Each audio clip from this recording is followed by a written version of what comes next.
फैसलाबाद के इलाका समुंदरी में चंद इंतशार पसंद अनासर ने मेहनत कश इरफान मसीह के घर को तेल डालकर जला दिया। मुतासरा मेहनत कश इरफान मसीह इसराप एहतजाज, आला हुकाम से इंसाफ की अपील। मजीद एक्ट न्यूज़ की इस रिपोर्ट में। मसीह खुदावन में आप सबको सलाम।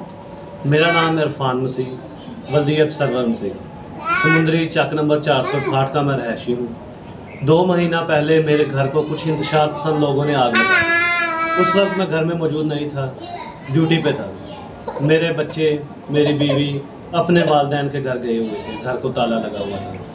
मौका पर 112215 DSP और AC साहब ने हमारा घर आके खुद देखा, आग बुझवाई। अब हम 2 महीने से घर से बेघर हो चुके हैं। हमारे पास ना खाने के लिए कुछ है, ना रहने के लिए कुछ है। मेरी आप सबसे यही दरख्वास्त है कि अगर किसी भाई के पास, किसी बहन के पास कुछ भी हमारे लिए हो तो हमारी कुछ ना कुछ हेल्प की जा सके। Thank you.